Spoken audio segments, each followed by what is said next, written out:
I will now give the floor to our next speaker, Dr. Naseem Baloch. The floor is yours. Thanks. Thanks a lot. First of all, my name is Dr. Naseem Baloch. I am the chairman of the Baloch National Movement, a political party in Pakistani occupied Balochistan, struggling for the independence of Balochistan, which was snatched in 1948 by force by the Pakistani army. I am also a two times torture victim by the hands of Pakistani army in 2005 and in 2010. In both of these times, I was forcibly disappeared for 2 months each time and tortured with different techniques. Since then, I am living in exile in France. I start my speech. Honorable Chair, distinguished guests, colleagues, friends, ladies and gentlemen. Thank you for giving me the opportunity to speak at this important sad event on forced conversions and minority women. This is not only a discussion about religion. It is a discussion about power.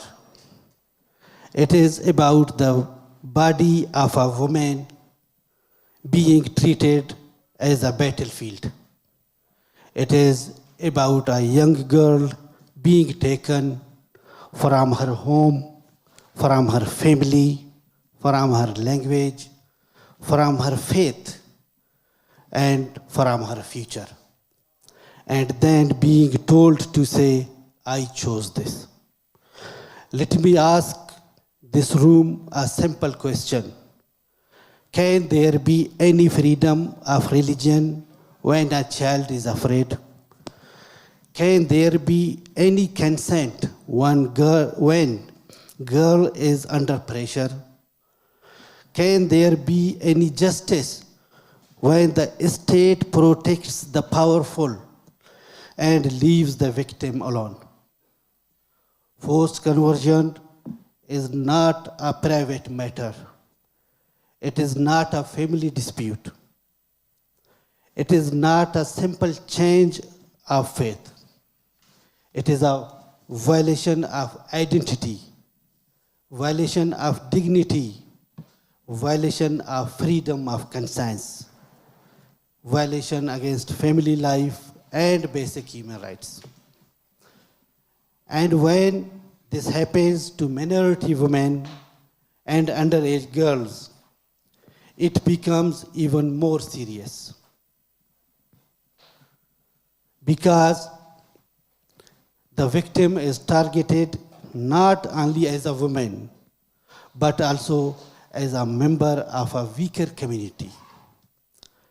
Across Pakistan, Hindus, Christian, and also Sikh girls have been abducted, forcibly converted, and married off.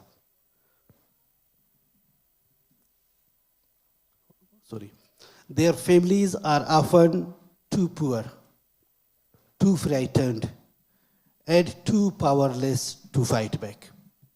When they go to the police, they are ignored. When they go to courts, they are pressured. When they speak out, they are threatened. We have seen this pattern again and again. In Sindh, Hindu girls are taken in the name of conversion and marriage. In Punjab, Christian communities have faced mob violence, attacks on churches, and burning of homes. Gojra in 2009, Joseph Kaluni in 2013, and Jadawala in 2023 are not isolated incidents. They are part of a wider culture of religious hatred, state failure, and impunity. But today, I want to bring another voice into this discussion, the voice of Baloch women. Baloch women are facing different but connected form of oppression. In Balochistan, women are not only suffering because of gender-based violence, they are also suffering because of occupation, militarization, enforced disappearances, collective punishment, and state control over society. For Baloch people, this is not just a human rights crisis, it is a national question. Balochistan had its own history, its own land, its own political identity, and its own social values. But Pakistan occupied Balochistan, and since then, the Baloch nation has faced a long campaign of political, cultural, and military oppression. Today, Baloch women are forced to carry the pain of this occupation in their homes, in their families, and in their bodies. When a Baloch man is forcibly disappeared, who stands outside the press club for years holding his photos? His mother, his sister, his wife, his daughter. When the state wants to silence a political activist, who is threatened first? His family. When the state wants to break a movement, who is forced to appear before cameras and speak against her own loved ones, a woman?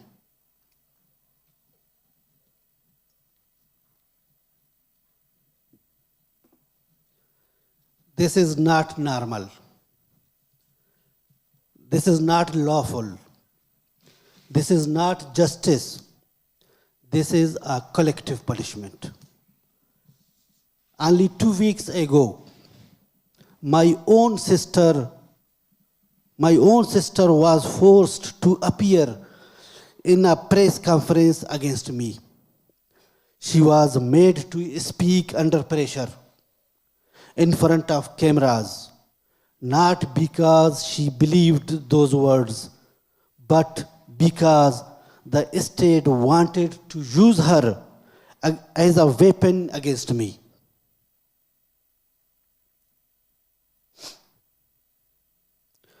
This is one of the cruelest forms of oppression. It does not only target the activist, it targets the mother, the sister, the wife, the daughter, and the whole family. It tries to turn love into fear. It tries to turn family bonds into political tools. And let us be very clear, when a state uses fear to make a sister speak against her brother, that is not consent, that is coercion. This is the same logic that allows forced conversion. It is the same logic that allows forced statements, forced silence, forced loyalty, and forced obedience. It is the logic of power over freedom. It says the weak must obey, women must submit, minorities must remain silent, and oppressed nations must accept their condition. This is why the struggle of minority women and the struggle of Baloch women or connected. One is attacked in the name of religion. One is attacked in the name of national security. But both are denied freedom. Both are denied dignity. Both are denied the right to decide their own future. We saw this again in the shocking life imprisonment sentence handed down to Dr. Mahrang Baloch and other Baloch activists. Dr. Mahrang Baloch is not a criminal. She is a human rights defender. She became the voice of thousands of families whose loved ones were forcibly disappeared. Her only crime is that she asked the most basic question: where are our people? Instead of answering the question, the state punished her. Instead of ending enforced disappearances, it sentenced those who speak against them. This judgment is not justice. This is an attempt to silence a woman who refused to bow her head. In Baloch society, we have a different tradition. Historically, Balochistan has a land where Hindu, Sikh, Christian, all communities lived as respected members of society. They were not seen as outsiders. They were our neighbors, our traders, our friends, and part of our social life. During the shortage of time, I just mentioned some main points. During the violence of partition, when religious hatred destroyed so many lives in South Asia, Balochistan largely remained free from large-scale commercial violence. This was not because we had no differences. It was because our society was built on respect, hospitality, and coexistence. Thank you for your words. I want to conclude in 1 minute. My final message is simple. A free society cannot be built by forcing a girl to change her faith. A peaceful state cannot be built by disappearing young men. A justice system cannot be built by threatening women into silence. We are struggling for a Balochistan where all such rights are respected. Thank you very much for your time.